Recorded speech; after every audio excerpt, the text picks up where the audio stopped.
As an evolving spirit and change adventure navigator, it is Kate's mission to empower and guide you on your path and inspire your truest passions.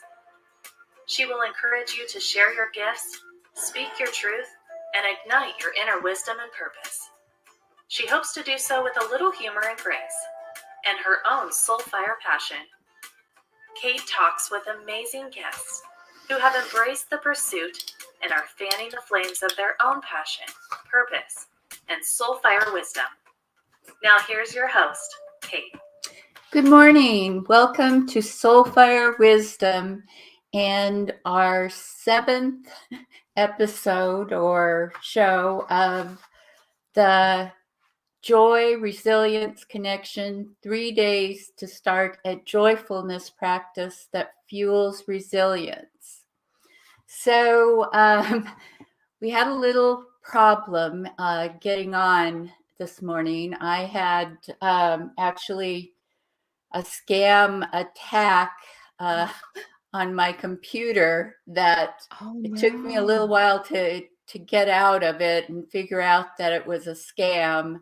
It was telling me that my computer was taken over by malware, and it kept talking to me in this loud voice. So anyway, we were a little bit delayed in starting, and because of that, Facebook kicked us off.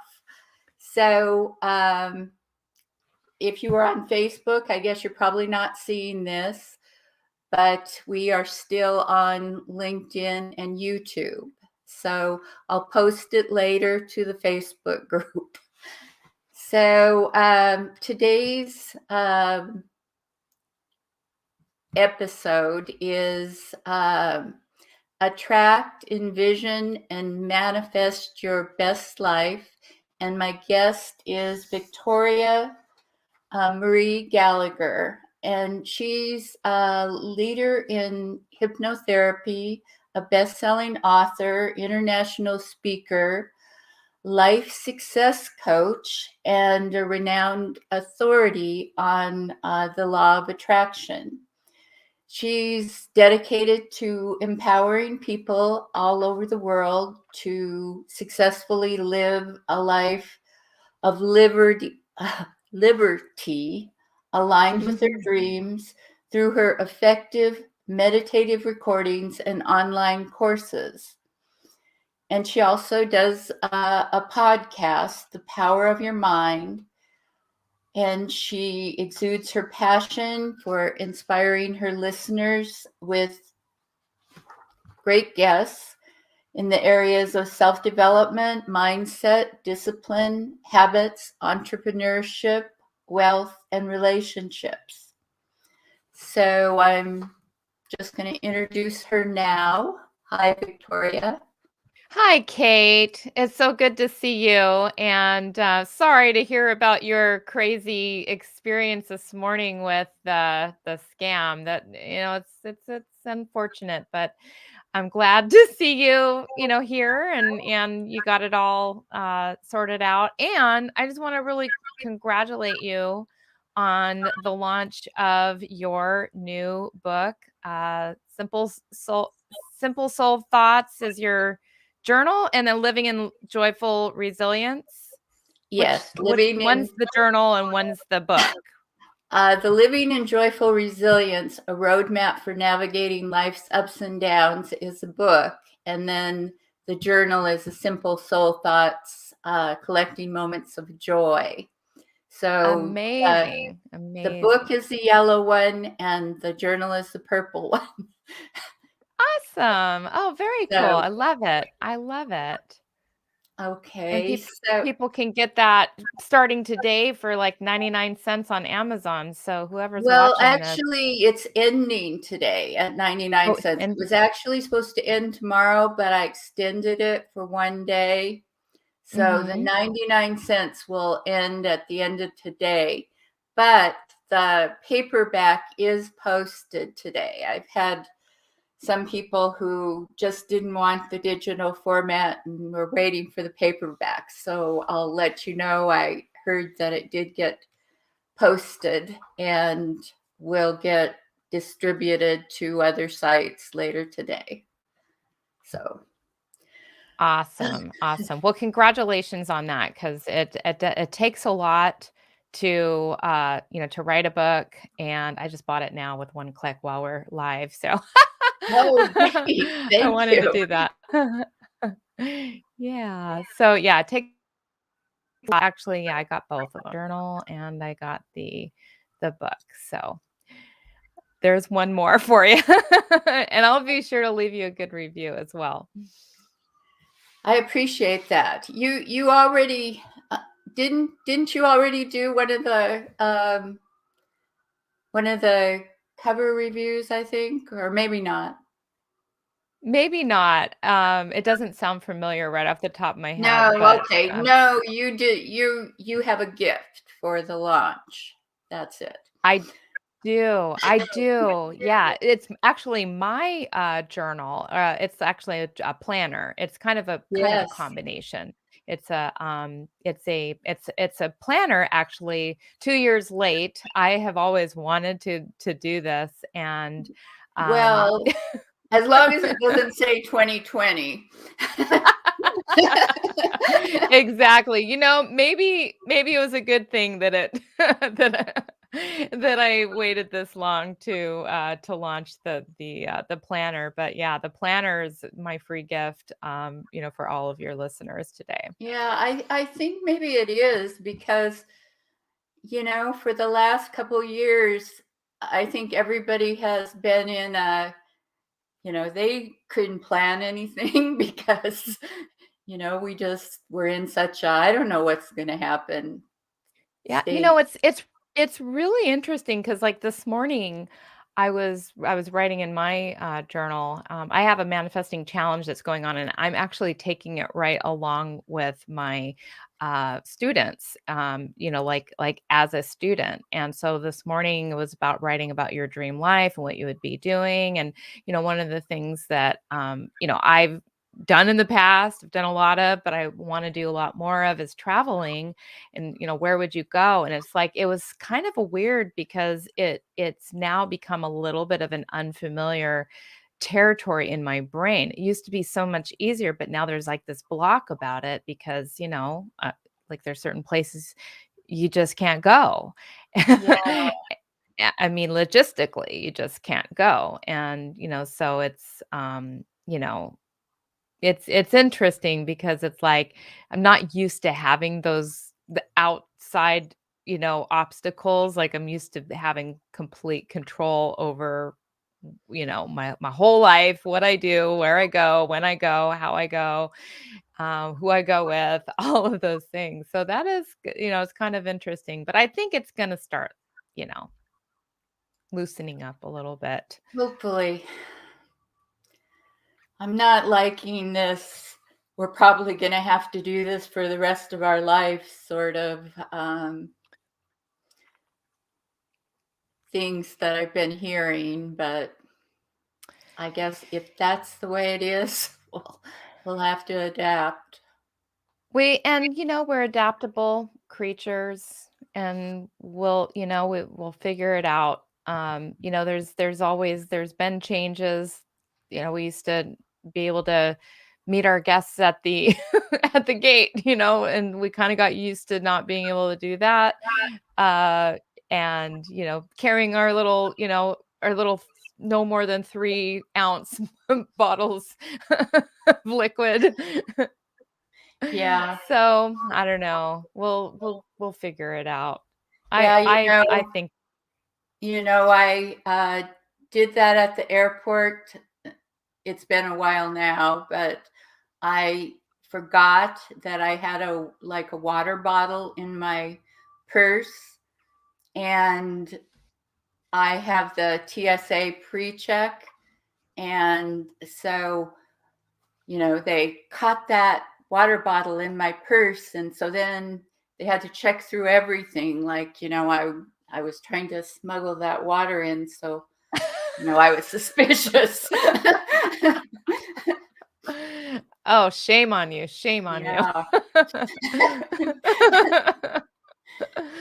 So let's talk about attracting, envisioning, and manifesting, and what that's all about, and how people can use that as a tool. Absolutely. It's my favorite topic. We could start anywhere on that. Okay, well, I'm going to let you decide where's a good place to start for, people that really just haven't done this before and want to know how to Absolutely. approach it. Absolutely. So, you know, where it really begins, and what I find most people like getting stuck, at the very, very beginning is really it's about having that ultra clarity on what it is that you want to bring into fruition.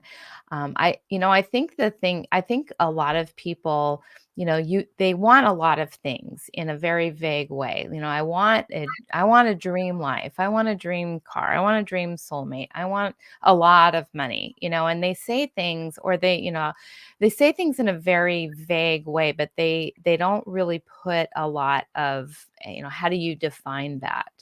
And, so it really begins, I believe the law of attraction is like having the courage to take a stand for what it is that you really want. Because, I think deep down inside in the soul, there is a heart's desire. There's a life purpose. There's something that you are meant for, that you're meant to have. And, and a few clues that yeah, allow you to see what it is that you're meant to have are kind of uh you know kind of counterintuitive. And when I say counterintuitive, I mean, you know, do I have cat up there? I do. So it's kind of counterintuitive. Um, because we'll find ourselves like complaining about things and having a negative feeling about things, or sad or depressed, or frustrated or disappointed, because of such and such getting in our way, or not being able to have things. And it's so much easier for people to identify and complain about what they don't have. And so to me, that's a really, really good place to start, is to have that awareness, to notice as you're going throughout your day, what am I focusing on? What am I paying attention to? And is what I'm paying attention to getting me closer to what I want, or is it pulling me into and keeping me stuck in what I don't want? And it's really super easy to get into this conditioning and this thought pattern, because we think like 50 to 70,000 thoughts a day, and most of them are on autopilot, and most of them are like the same thoughts that we've been thinking every day for years. And so to try to turn that into, to try to even notice it is just that's a big deal in and of itself, just to notice, just to have the wherewithal. It's like, oh, I'm complaining about that again, I'm complaining about that again. Well, what does that mean when I complain about that? um it what does it mean that I do want? What would I prefer, to have instead of this? And it really, really starts there. And then lining up all parts of your being with, the thing that you do want. How would I need to change my thinking in order to create that? Sorry, I got like, you ever get one of those little faint hairs in your lipstick? Yes. So how would I need to adjust my thinking on a regular basis, and like catching yourself, anytime, you start going down this, well, I don't have enough money, or my clients never show up on time, or there's not enough, good men out there in the world or women out there in the world. Or, for me, it's always about, like my biggest complaint where I'm working on right now is trying to trying to attract, not trying, but attracting the right help, into my business, people that do what they say they're Yes, going to do. I saw your post about that. Yes, exactly. And and so I know for me, whenever I find myself, yep, see, they don't do what they say they're gonna do, that then I validate that ego of, that, yep, this is the way it is. Never going to find anybody good enough. Never going to find anybody who actually knows what they're doing. I'm going to end up stuck doing everything for the rest of my life. And so when I catch myself in doing that, then I have to turn that around and I've got to like adjust my attitude really about it. It's so much of an attitude, and I've got to believe and look for evidence and proof out there in the world. It's like, well, obviously, clearly, the fact that all these other apps are doing amazing and getting their marketing out, and they work properly and they get a lot of great reviews and all of that, that's evidence that there That's actually are. yes, somebody must know how to do it. Somebody must know how to do this, right? There must be, Yeah, amazing. And so, just, adjusting that belief system and noticing, when you hit, you get stuck in that old belief, and really looking at that and adjusting it to, okay, yes, I can have what I want, because you know what? Other people have what they want. And if other people can have what they want, so can I. So yeah, it really starts with that process, that truth, that awareness, that being willing to admit what you want, and something needs to change. And some things are always changing anyway. So we and might as well be. and getting rid of the limiting beliefs or the fears that you might have attached to it. Like, I hear people all the time say, and I've said it myself, about, finding your soulmate or your person, whatever you want to call it. They'll say, I'd really like to find someone, but I'm afraid they'll be, or they'll do, or they'll, and when you Yes. have that I'm afraid energy there, you can't attract anything but that thing you're probably afraid of.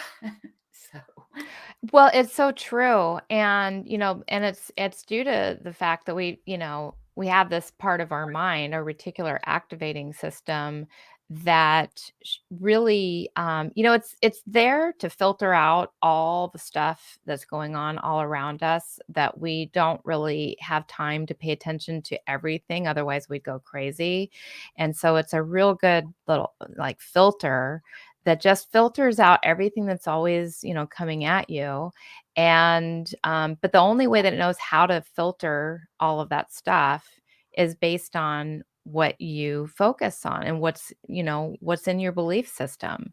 And so when we say, it's like, I don't want somebody that's going to cheat on me, or I don't want somebody that's going to be mean to me, or that's going to break up with, or whatever. When we focus on these quality, it's like, oh my God, I keep attracting the same kind of guy over and over again. Why do I do that? Well, why you do that is because that's what that's you've what you're trained looking yourself. for. Yes.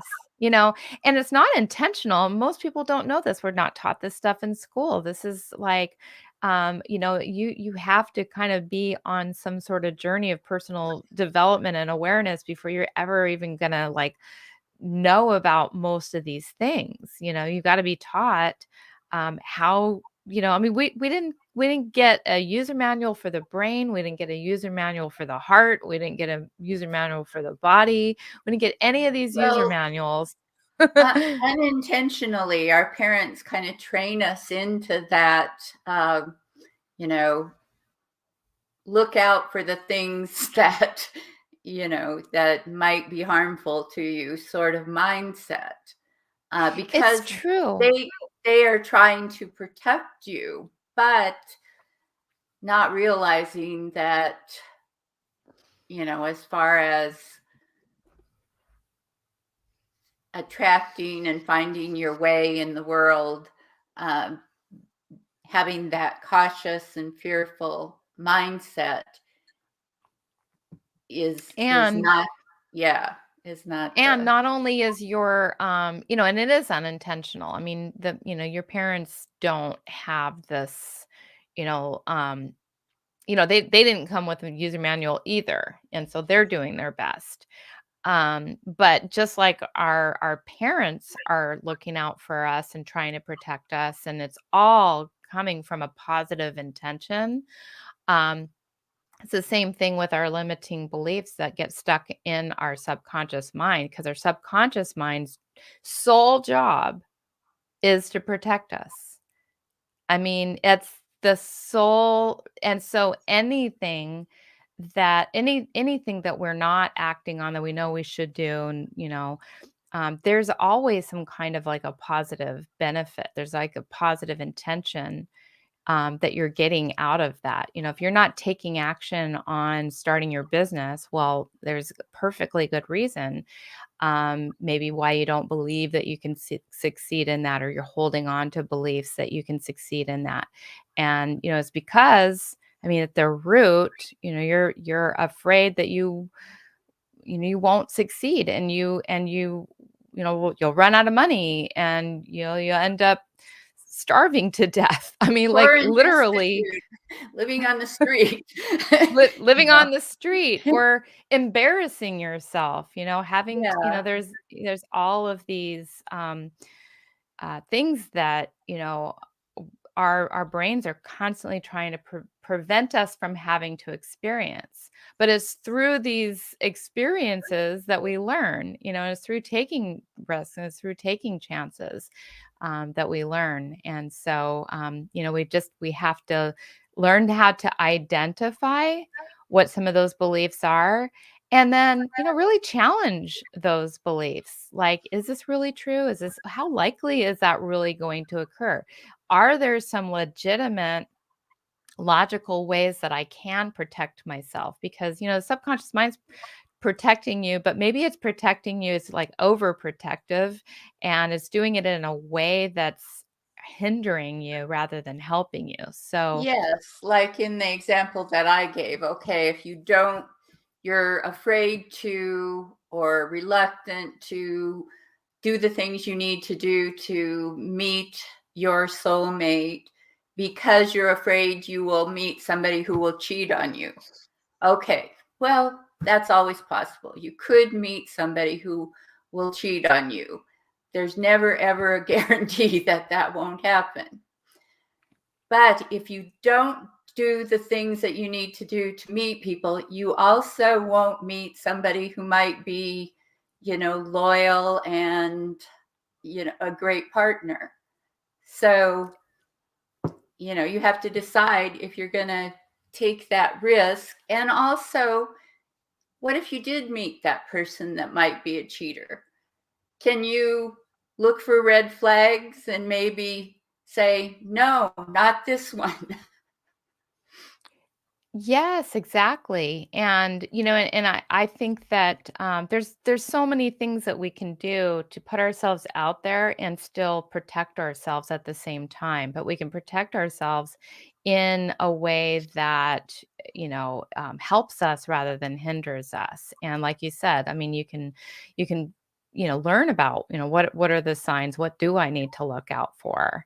And still be able to safely and comfortably put yourself out there. But everything, I believe, worth having requires some level of risk, requires some level of getting out of your comfort zone.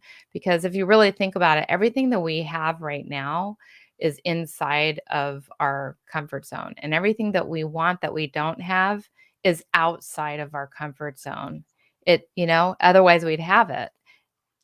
Yes. And, a lot of people, when they don't do something because they're afraid of failing or being embarrassed or whatever consequences might come, until you've done those things and failed at them and found out that, that isn't the end of the world. Okay, you failed, you learned something, and then the next time you do it better or do it differently. Absolutely. And so reframing any of those failures, usually usually you can look back in your life and see those times when things didn't work out, that almost immediately I've just noticed for me, and I don't know if other people have noticed, but almost immediately within a matter of, days, weeks, months, something even better came about. Because I think that, you have to create sort of like an opening in your life for something better to come up. And a lot of times that opening, it feels like a loss. It feels like something that didn't work out. But really it's just, there's our life is a series of beginnings and endings, births and deaths. Everything, has a beginning point and everything has an ending point. And that ending point can really feel a little bit like suffering sometimes, because we grow attached to having that thing be exactly like it is. But if we keep everything the same, we never grow and we never become who we were really meant to be. So we have to learn how to kind of let go and trust and detach and be open to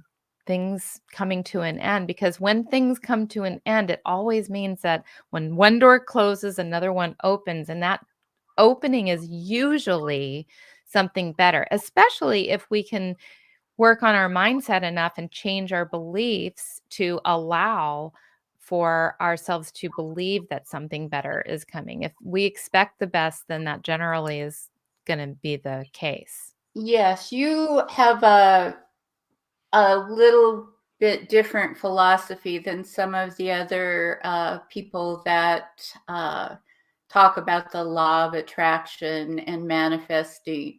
And I found that interesting and helpful because sometimes the steps in you have to also, as well as envisioning and wanting to attract, you have to take action.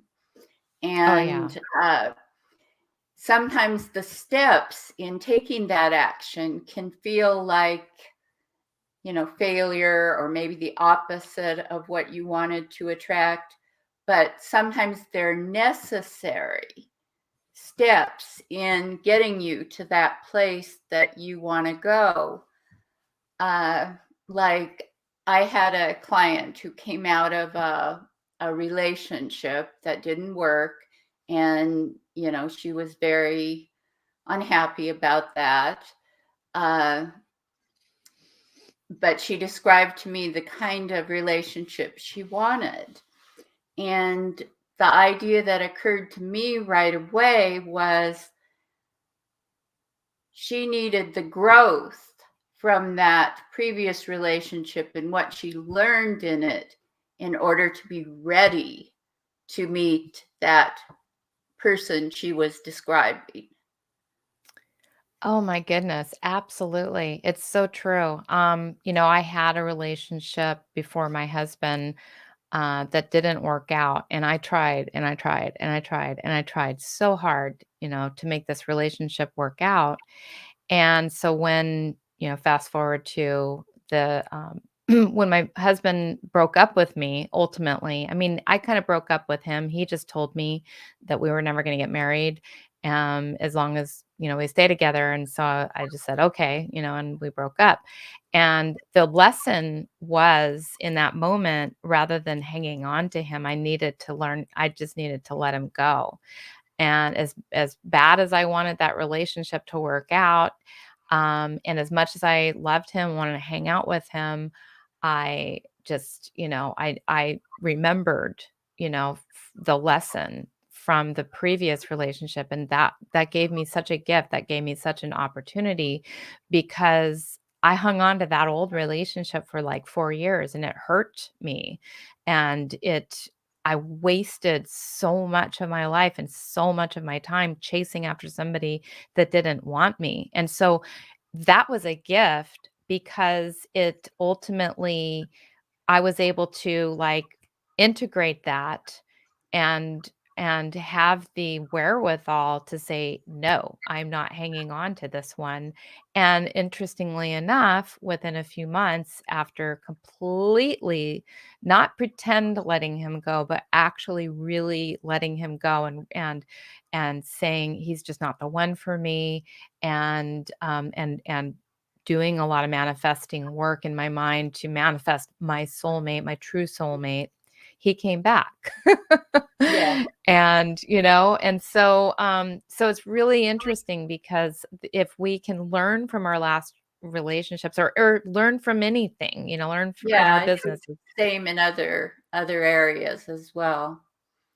Yeah, then So we're gonna, take that into our new whatever it is that we're manifesting, and become a better, stronger person, and closer to having what we really, really want. So if you could give people your 3 top tips on manifesting and attracting in their life, what would those be? I would say, and this is like literally just coming right from my heart and right off the top of my head, and that is, number one is having a pure, um, dedicated focus on one thing. Stay focused on one thing. Don't like necessarily put the blinders on, to other opportunities that may pop up as a result of being focused on that. But be focused. That's number one. Number two would be consistent. Take some sort of daily consistent action, whether it be, in your manifesting routine every day, that every day you meditate for, 15 minutes. Every day you journal on a page on what you want to manifest, no matter what, no matter how you're feeling, whether you're getting close and you're saying, I don't need to do this anymore, I got it, or whether you feel like it's moving further away from you and you say, this is never going to happen. You got to stay consistent. And so continue to do the things that put you into a high vibration, and have you like really, really feeling that reality coming into existence, and getting it yourself into that feeling state. So be consistent with your manifesting routine every day is number two. And then number three would be to let it go, to allow it to happen, to trust, like all encompassing letting go is like really paying attention to your intuition, letting it guide you toward the steps that you need to take in order to bring it to fruition. Because, like you said, there is action involved. You got to buy the lottery ticket if you're going to win the lottery, even just, Definitely. that little thing. Yeah. But let it go. Let it go. Don't hold on to it so tightly. And to me, this is like probably one of the biggest and hardest things for people to do, especially when you really, really, really, really, really, really, really want what you want really bad. You have to just be able to let it go, because by wanting it so badly and holding it and gripping it with all your might, that's basically sending a message You're that you don't you're trust, that you're you're afraid it's not going to afraid you happen. won't get it. Exactly. Exactly. And so that's putting that fear out there rather than just coming from like a, easygoing, happy, excited, expectant place of you expect it in a detached way. So detachment would be my third. Um, when a long time ago, a friend, I wasn't into any of this at the time. And she was a friend, she was studying spiritual metaphysics, I think, at the time. And she had me say these affirmations, and they were, I'm attracting whatever it was at the time, um, this into my life, or something better. Or something better. Because sometimes, we can't even imagine that more that might come to us if It's we. so true.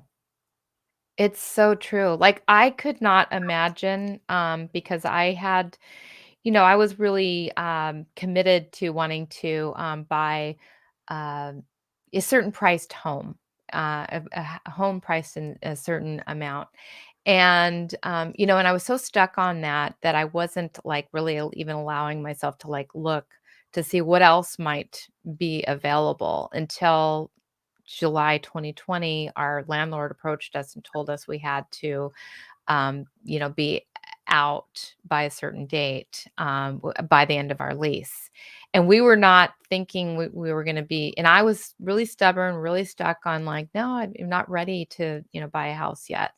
And because I couldn't buy a house that was exactly, that in that price range. And wouldn't you know it, I mean, like all the things, all the features, everything that priced home would be are in this house that we ended up buying 2 months after we were told we had to leave. We just figured it out. We figured it out.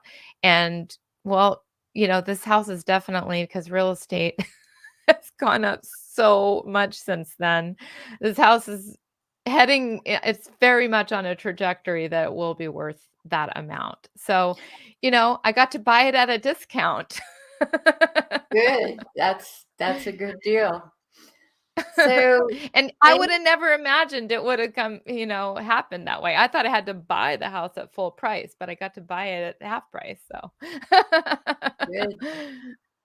So thank you so much for being here today and talking about this. oh, I thank you know for it's having me. it's something that a lot of people are interested in, and is a helpful tool for getting that what we all want. Basically, we want that. Absolutely.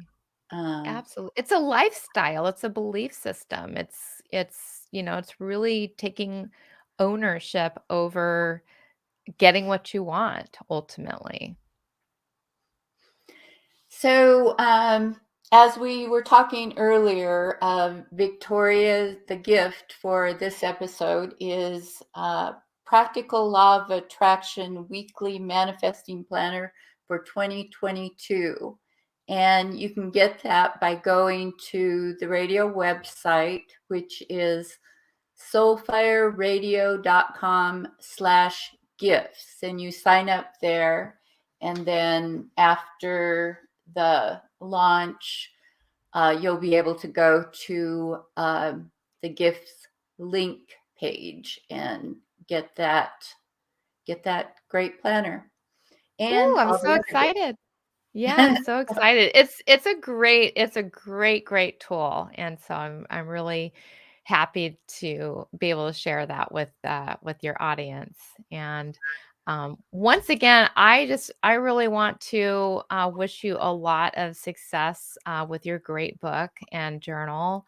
And thank you so much for making having me be a part of this joyful experience for you. And I hope a lot of people buy your book and your planner and make a lot of journal, not Yeah. planner. I'm thinking my Say, planner. Similar. So, Very much. so to get the book and the journal, you can go to joyfulkate.com, and right now click on the Amazon links, and you can get the book and the journal for 99 cents through the end of today. And the paperback is also available now there.